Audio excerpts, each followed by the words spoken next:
नमस्कार, आप देख रहे हैं सुदर्शन न्यूज। आपका राज्य में आपका स्वागत है। खबरों की शुरुआत करते हैं यूपी के फर्रुखाबाद से।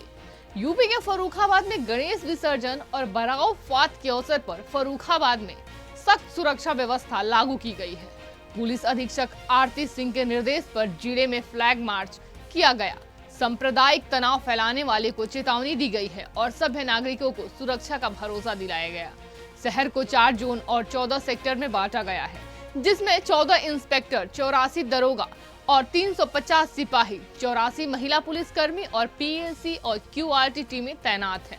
ड्रोन और सीसीटीवी से निगरानी जारी है। खुफिया एजेंसियां भी अलर्ट पर है। कानून तोड़ने वाले पर कड़ी कार्रवाई की चेतावनी दी गई है। एक ही साथ है, इसमें सुरक्षा व्यवस्था क्या इंतजाम किए गए हैं और सांप्रदायिकता फैलाने वाले क्या कार्रवाई की जा रही है? देखिए, एक ही साथ नहीं है। मैं बताऊं, गणेश मूर्ति का विसर्जन जो है लगभग डेली हो रहा है। कल भी कुछ मूर्तियां विसर्जित हुई थी और जो मैक्सिमम है 4 और 6 को है। जो 5 को होने वाली थी उन लोगों ने अपना 4 या 6 कर दिया है।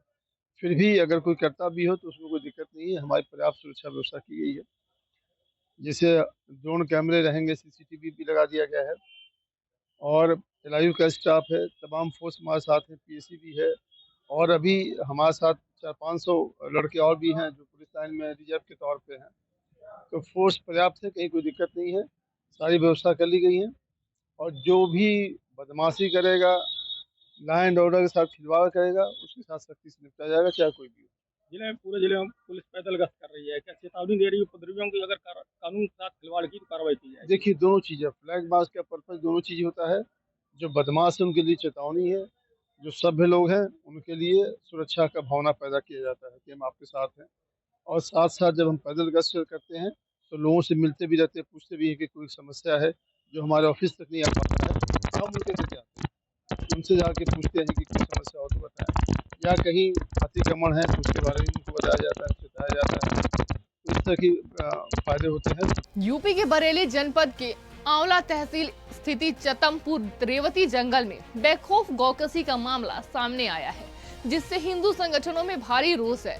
आरोप है कि गौ मांस के कट्टों को पुलिस ने खुद न छूकर हिंदू संगठन कार्यकर्ताओं से खुलवाया। वहीं अज्ञात में एफआईआर दर्ज की गई है, लेकिन अब तक कोई गिरफ्तारी नहीं हुई। हिंदू संगठन ने लगातार हो रही घटनाओं पर सवाल उठाए हैं और संरक्षण की आशंका जताई है। वहीं पुलिस ने जांच शुरू कर दी है, पर गोकसी पर रोक कब लगेगी, ये सवाल अब भी बना हुआ है। यूपी के मथुरा के वृंदावन में बागेश्वर धाम पीठाधीश्वर पंडित धीरेन्द्र कृष्ण शास्त्री का आगमन हुआ, जहां उन्होंने ब्रज के साधु संतों और पुरोहितों संग बैठक की। बैठक में 7 से 16 नवंबर तक दिल्ली से वृंदावन तक निकाली जाने वाली श्री बागेश्वर बांके बिहारी मिलन सनातन हिंदू एकता पद यात्रा को लेकर चर्चा हुई। धीरेन्द्र शास्त्री ने सभी धर्माचार्यों से यात्रा को सफल बनाने की अपील की। बैठक में 200 से अधिक साधु संत और बीजेपी सांसद मनोज तिवारी मौजूद रहे। तय हुआ है कि पद यात्रा के जरिए हिंदू राष्ट्र की भावना को मजबूत किया जाएगा और ब्रज में क्षेत्र में मांस मंदिरा बिक्री के खिलाफ जन जागरण किया जाएगा। यात्रा की जरूरत इसलिए पड़ रही है, भारत को पुनः खंड खंड करने की तैयारी है। भारत में लगातार विदेशी ताकतें सक्रिय हैं। सनातनी परंपरा पर लगातार उंगली उठाई जा रही है। यमुना जी की स्थिति देखकर, गौ माता की स्थिति देखकर, ब्रज की स्थिति देखकर और विदेशी ताकतें लव जिहाद, लैंड जिहाद, थूक जिहाद, मूत्र जिहाद के द्वारा लगातार हिंदुओं पर जो कुठाराघात हो रहा है, उस कुठाराघात को हटाने के लिए जो जातियों में विद्वेष मचा, जो जातिवाद, क्षेत्रवाद, भाषावाद मचा, उन तीनों वादों को शून्य करने के लिए, भाषावाद, क्षेत्रवाद और जातिवाद को शून्य करने के लिए हमने पुनः प्रण लिया कि अब दिल्ली से वृंदावन तक हम पुनः पैदल 140 किलोमीटर चलेंगे। इस कात्यायनी माता मंदिर से चलकर श्री धाम वृंदावन आएंगे, बांके बिहारी के दर्शन करके यमुना महारानी के क्षेत्र में पद यात्रा को विराम करेंगे। सनातन की सरकार है, सनातन की मांग करी जा रही है जी। सनातन की सरकार है और आप हिंदू राष्ट्र की मांग कर रहे हैं। तो हिंदू राष्ट्र की मांग हमें कागज पे नहीं चाहिए, लोगों के दिलों में चाहिए। हम तलवारों से युद्ध नहीं करना चाहते, विचारों का युद्ध करना चाहते। हम तलवारों से परिवर्तन नहीं लाना चाहते, विचारों से परिवर्तन लाना चाहते। और विचारों का मतलब प्रत्येक व्यक्ति के विचार कट्टर हिंदुत्व के हो गए। कट्टर हिंदुत्व का मतलब हमें किसी को मारना या गिराना नहीं है, सबको गले लगाना और अपनी संस्कृति की रक्षा के लिए आगे आना। पहले से हिंदू राष्ट्र घोषित है, अब घोषित की तरफ है, जो हिंदू राष्ट्र मानेगा उससे फायदा होगा, जो नहीं मानेगा नुकसान होगा। बिल्कुल बात सही है। भारत हिंदू राष्ट्र ही है, जहां बहुसंख्यक हिंदू हो वह हिंदू राष्ट्र ही है। लेकिन जो नहीं स्वीकार कर पा रहे हैं उनको हिंदू राष्ट्र की विचारधारा को स्थापित करने के लिए पद यात्रा। यूपी के कानपुर में बीजेपी क्षेत्रीय अध्यक्ष प्रकाश पाल ने विपक्षी नेताओं पर हमला बोलते हुए कहा कि चोर घोषित नेता अब एकजुट होकर चोर मचाए शोर कर रहे हैं। उन्होंने विपक्षी नेताओं पर निशाना साधते हुए कहा कि सुप्रीम कोर्ट से फटकार के बावजूद ये लोग प्रधानमंत्री की मां तक को निशाना बना रहे हैं। वहीं पाल ने कहा कि जनता अब सब समझ चुकी है और आने वाले चुनाव में इन्हें करारा जवाब देगी। उन्होंने विपक्ष पर झूठे आरोप लगाने और लोकतांत्रिक प्रक्रिया को बदनाम करने का आरोप लगाया और संस्कारहीनता की आलोचना भी की। देश में जितने भी अदालतों द्वारा चोर घोषित किए गए हैं लोग, वो सारे चोर मिलकर इकट्ठा हो गए हैं और देश भर में एक ड्रामा कर रहे हैं जिसको मैं कह रहा हूँ कि चोर मचाए शोर। बिहार में जिस तरीके से चारा चोर लालू यादव का परिवार, नौकरी के बदले जमीन चोरी के आरोप में तेजस्वी यादव, नेशनल हेराल्ड में सुप्रीम कोर्ट द्वारा आरोपी ठहराने के बाद जमानत पर नेशनल हेराल्ड चोर, जिनके बहनोई किसानों की ज़मीन चोर, ऐसे सारे चोर, उत्तर प्रदेश से घोषित टोटी चोर, चूँकि स्वयं एक प्रेस कॉन्फ्रेंस में वो लेकर गए थे, ऐसे सारे चोर इकट्ठा होकर मोदी जी के विरुद्ध एक नेगेटिव फैला रहे हैं। और वो इतने फ्रस्ट्रेशन में हैं कि अपनी यात्रा में किस तरह से मोदी जी की माता जी के कैसे गंदी गालियां देने का काम किया। कोई भी, किसी की भी माँ हो, माँ होती, लेकिन राहुल गांधी को सब दुर्भाग्य से ऐसे संस्कार नहीं मिल पाए, क्योंकि उनको जो संस्कार देने वाले हैं उन लोगों के देश में कोई माँ के नाम का कोई सम्मान है नहीं, इसलिए वो नहीं समझते हैं। लेकिन बाकी लोगों को समझना चाहिए, इसलिए नहीं तो जैसा मंच पर मोदी जी की माँ को गालियाँ दी गई हैं भद्दे तरीके से, तुरंत उनको रोकना चाहिए था। अब तक वो देश से क्षमा मांग लेते, लेकिन देश देख रहा है कि जो माँ का अपमान किया है इसका खामियाजा उनको भुगतना पड़ेगा। यूपी के मेरठ में एंटी करप्शन टीम ने बड़ी कार्रवाई करते हुए रजिस्ट्री कार्यालय के एक चपरासी को 5,000 रुपए की रिश्वत लेते हुए रंगे हाथों पकड़ा। पीड़ित की शिकायत पर टीम ने छापा मारा और आरोपी को गिरफ्तार कर थाना सिविल लाइन ले जाया गया। आरोपी चपरासी ने कार्य करने बदले घूस की मांग की थी। इस कार्रवाई से सरकारी दफ्तरों में व्यापक भ्रष्टाचार पर सवाल उठ रहे हैं। विभाग ने मामले की पुष्टि की है और कहा कि आगे की कानूनी कार्रवाई जारी है और यह छापेमारी सरकार कामकाज में पारदर्शिता और ईमानदारी सुनिश्चित करने की दिशा में एक बड़ा कदम है। सर, मेरा एक वाद चल रहा है 116-17 का एशियम फोर्थ में, और उसी में इनसे दूसरे वाले पेशकार हैं, उन्होंने मुझसे 50,000 रुपये मांगे और इन्होंने जो है मुझे 26 तारीख 8वें महीने में मेरा आदेश हुआ, आदेश तहसील तक पहुंचाने के लिए जो फर्द पर चढ़ते अंश निर्धारण का, उसके एवज में मुझसे 5,000 रुपये मांगे इन्होंने कि मैं तेरा 5,000 में करा दूंगा। और जो फोन पर फोन करा इन्होंने मुझे। कब से परेशान कर रहे हैं? ये रणबीर नाम है जी। आपने 50,000 रुपये दे दिए केस कर? नहीं जी, आदेश पहुंचाने के, तहसील में आदेश पहुंचाने के 50,000 रुपये मांग रहा था उससे कहा वो तो बहुत पहले मांग रहा। जब इस 4 साल हो गए इस फाइल को चलते कोई कार्रवाई नहीं हो रही इसमें, इस फर्द में, इस मतलब इस बाद में कोई कार्रवाई नहीं हो रही, तारीख पर तारीख मिल रही है मुझे। यूपी के ललितपुर में अवैध शराब के खिलाफ बड़ी कार्रवाई हुई है। जनपदीय पुलिस और आबकारी विभाग की संयुक्त टीम ने विभिन्न थाना क्षेत्र में दबिश देकर 770 लीटर कच्ची शराब बरामद की, जबकि 12,800 लीटर लहन मौके पर नष्ट किया गया। कार्रवाई के दौरान 18 अभियुक्तों को गिरफ्तार किया गया है। पुलिस ने मौके से 6 भट्टियां और शराब बनाने के उपकरण भी नष्ट किए।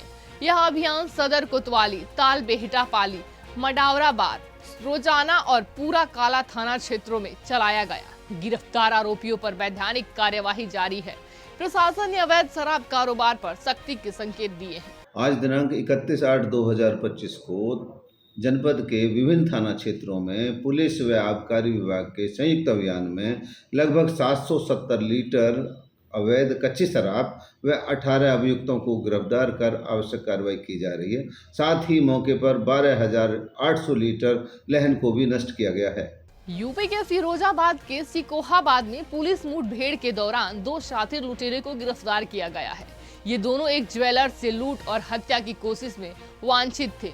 पुलिस को मुखबिर से सूचना मिली कि आरोपी दोबारा वारदात की फिराक में है। नहर पटरी के पास चेकिंग के दौरान दोनों ने पुलिस पर फायरिंग की। जवाबी कार्रवाई में वे घायल हो गए। पुलिस ने उनके पास से 2 तमंचे, कारतूस और एक बाइक बरामद की। दोनों को अस्पताल भेजा गया और आगे की कानूनी कार्रवाई जारी है। मामला एसएसपी सौरभ दीक्षित के निर्देश में सुलझाया गया। देखिए, थाना शिकोहाबाद क्षेत्र में सुरेश ज्वेलर के यहाँ दिनांक 31/8 को कुछ बदमाशों के द्वारा घुस करके हमला करके लूट करने का प्रयास किया गया था। इसमें एक बदमाश का नाम अमन वर्मा था, जिसको कि ये जानते थे, तथा इसका एक अन्य साथी की पहचान ऋषि कुमार के रूप में हुई थी। आज छिछमाई नहर पुलिया पर पुलिस चेकिंग के दौरान इन दोनों बदमाश जो है वो एक मोटरसाइकिल से आ रहे थे। पुलिस टीम के द्वारा जब उनको रुकने का इशारा किया गया तो उनके द्वारा पुलिस टीम पर फायर किया गया। पुलिस के द्वारा भी आत्मरक्षा जवाबी फायरिंग करी गई, जिसमें कि गोली इन दोनों बदमाशों के पैर में लगी है। इनके पास से एक मोटरसाइकिल, 2 तमंचा तथा भारी मात्रा में कारतूस बरामद हुए हैं। घायल बदमाश को इलाज के लिए नजदीकी अस्पताल में भर्ती कराया गया है। अन्य विधिक कार्रवाई की जा रही है। यूपी के कौशाम्बी जिले के सराय अकील थाना क्षेत्र में 4 साल की बच्ची से दुष्कर्म करने वाला आरोपी महेश पुलिस मुठभेड़ में गिरफ्तार हुआ। 31 अगस्त को बच्ची को घर में ले जाकर आरोपी ने दुष्कर्म किया था। शिकायत के बाद पुलिस ने उसकी तलाश शुरू की। मुखबिर की सूचना पर बकोड़ा तिराहे पर पुलिस और आरोपी के बीच मुठभेड़ हुई, जिसमें आरोपी के पैर में गोली लगी। उसके पास से 315 बोर का तमंचा और कारतूस बरामद हुआ। पुलिस ने आरोपी को हिरासत में लेकर अस्पताल में भर्ती कराया है। मामले में सख्त कानूनी कार्रवाई की जा रही है। जिसको थाना सरायकिल पुलिस टीम को सूचना प्राप्त हुई कि उक्त अभियुक्त बकोड़ा मार्ग पर खड़ा है और उसको जल्दी करेंगे तो गिरफ्तारी की जा सकती है। उस सूचना पर थाना सरायकिल पुलिस टीम द्वारा उक्त अभियुक्त की घेराबंदी की गई। कर्नाटक में बेलगावी जिले के अथनी शहर के कनक नगर निवासी मारेप्पा कांबले के घर का ताला तोड़कर चोरी ने घर में रखा सामान चुरा लिया और फरार हो गए। चोरों की इस करतूत को देखकर लोगों में दहशत फैल गई है। जहां घर का ताला तोड़कर चोरी की गई, घटना का पता चलते ही परिवार ने 112 पुलिस को सूचना दी। पुलिस ने घटना स्थल का दौरा किया, निरीक्षण किया और मामला दर्ज कर लिया। अथनी थाना क्षेत्र में हाल ही में चोरी की घटनाएं बढ़ रही है, जिससे लोगों में डर का माहौल है। लोगों ने पुलिस विभाग से चोरी करके भागने वाले चोरों को जल्द से जल्द पकड़ने की मांग की है। बेलगावी जिले के हुकेरी तहसील के बासापुर गांव पंचायत अध्यक्ष भीमसी कालीमानी पर 15 वर्षीय नाबालिग लड़की से शादी करने के आरोप में पॉक्सो एक्ट के तहत मामला दर्ज किया गया है। यह घटना 5 नवंबर 2023 की है, पर मामला हाल ही में सामने आया। जिला बाल संरक्षण अधिकारी की शिकायत पर जांच शुरू हुई। आरोपी ने लड़की की उम्र छिपाने के लिए फर्जी जन्म प्रमाण पत्र बनवाया, लेकिन स्कूल रिकॉर्ड से सच्चाई सामने आ गई। आरोपी फरार है। अधिकारी डॉक्टर प्रवीण ने बाल विवाह रोकने हेतु जागरूकता और माता पिता की जिम्मेदारी पर बल दिया है। मध्य प्रदेश के धार में बीजेपी महिला मोर्चा के नेतृत्व में कांग्रेस कार्यालय का घेराव कर राहुल गांधी का पुतला दहन किया गया। यह विरोध प्रदर्शन राहुल गांधी द्वारा प्रधानमंत्री नरेंद्र मोदी और उनकी स्वर्गीय माताजी को लेकर कथित अभद्र भाषा के इस्तेमाल के खिलाफ हुआ। बीजेपी जिला अध्यक्ष नीलेश भारती और विधायक नीना वर्मा ने कांग्रेस पर लोकतांत्रिक मर्यादाएं लांघने का आरोप लगाया। महिला मोर्चा जिला अध्यक्ष और अन्य बीजेपी नेता भी मौजूद रहे। बीजेपी ने कांग्रेस नेताओं के बयान को निंदनीय बताया। उत्तर प्रदेश के फर्रुखाबाद के शमशाबाद थाना क्षेत्र में स्कूल जा रही नाबालिग छात्राओं से छेड़छाड़ के मामले में पुलिस ने कड़ी कार्रवाई की है। आरोपी निहाल और जिशान ने छात्राओं की साइकिल में बाइक से टक्कर मारकर छेड़छाड़ की थी। पीड़ित छात्राओं के पिता की तहरीर पर थाना प्रभारी तरुण भदौरिया की टीम ने तत्काल मुकदमा दर्ज कर दोनों आरोपियों को गिरफ्तार कर लिया। पुलिस अधीक्षक आरती सिंह के निर्देश पर आरोपियों को कड़ा सबक सिखाया गया और वही हवालात में बंद जिहादियों ने माफी मांगते हुए बाहर आने की गुहार लगाई। इस कार्रवाई से इलाके में पुलिस की सख्ती को लेकर सराहना हो रही है। चक्कर ये है कि हम अपनी लड़कियों को स्कूल दोनों जा रही थी, फिर क्या हुआ? तो लड़कों ने उनके साथ बदतमीजी करने की कोशिश की और साइकिल से हाथ पकड़ के पहुंचा। लड़के कहाँ रहते हैं, क्या नाम है? लड़के कन्नौज रहते हैं और उनका एक का नाम जीशान, एक का नाम पता नहीं है। ये क्या करते हैं आपके यहाँ चिलसरा? ये होटल खोले हुए हैं, रोटी मुसलमानी रोटी बनाते हैं। आपने थाना पुलिस को सूचना दी क्या? अभी तो जा रहे हैं वहाँ। चौकी गए थे? चौकी गए थे। फिर क्या हुआ? पुलिस ने कोई वो हमको कोई रात नहीं दी, बोले 151 का चालान कर दी लड़कों का। असम के डिब्रूगढ़ शहर के थाना चाराली स्थित बाबा रामदेव मंदिर में 136वां दशमी महोत्सव धूमधाम से मनाया गया। इस दौरान बड़ी संख्या में भक्त कतारबद्ध होकर बाबा का जयकारा लगाते हुए उनके दर्शन को आतुर दिखे। भक्तों ने अपने आराध्य देव की पूजा अर्चना की। भक्तों ने बाबा रामदेव जी से अपनी मनोकामना पूर्ण करने की अर्जी लगाई और दशमी महोत्सव के अवसर पर श्री रामदेव जी सेवा समिति के सदस्यों ने पूरे मंदिर को बहुत सुंदर रूप से सजाया। पूरे मंदिर को वाटिका के रूप में संवारते हुए पर्यावरण संरक्षण का संदेश भक्तों में यहाँ दिया गया। मंदिर के सभागार में यज्ञ स्थली बनाई गई, जहां भक्तों ने यज्ञ में आहुति अर्पित की और इसके बाद सभी भक्तों ने प्रसाद ग्रहण किया। बाबा रामदेव सेवा समिति डिब्रूगढ़ अपना 136वां दशमी महोत्सव मना रहा है। सुबह 6 बजे से बाबा का जोत, पूजा अर्चना, अभिषेक, प्रसाद स्वामनी का कार्यक्रम चल रहा है। साथ ही अभी 11 बजे के पश्चात बाबा को भंडारा अर्पण किया गया और भंडारा का भोग ऊपर तले चल रहा है। सभी भक्तों से विनम्र निवेदन है कि 11 से 3 हमारा भंडारा चलेगा, सभी आए और प्रसाद ग्रहण करें। ये मंदिर हमारा डिब्रूगढ़ का नॉर्थ ईस्ट का, जहाँ तक हमें सूचना है, जहाँ तक हमें जानकारी है, ये सबसे पुराना प्राचीन मंदिर है। जो इस मंदिर की स्थापना 136 वर्ष पूर्व हमारे पूर्वजों ने की थी और पहले छोटे रूप में हम इस मेले को करते आ रहे थे। धीरे धीरे कारवां बढ़ते गया और ये रूप जो है मंदिर का बढ़ते गया, मंदिर बड़ा होते गया, बाबा का प्रचार होते गया और पूरे आसाम में हर नगर में अभी बाबा का मंदिर आपको देखने को मिलेगा। आज जो देखा जा रहा है कि यहाँ पे बोला था एक वाटिका है और ये वाटिका जो है पूरे हमारे कार्यकर्ता, जिसमें माने 10 साल के बच्चे से लेके 60 साल के बुजुर्ग भी, 70 साल के बुजुर्ग भी है, सबने मिलके रात दिन की परिश्रम से 3-4 महीने के अथक परिश्रम से इस वाटिका का निर्माण किया गया है। और इस वाटिका के थ्रू हम एक संदेश देना चाहते हैं कि पूरे भारत में जो ये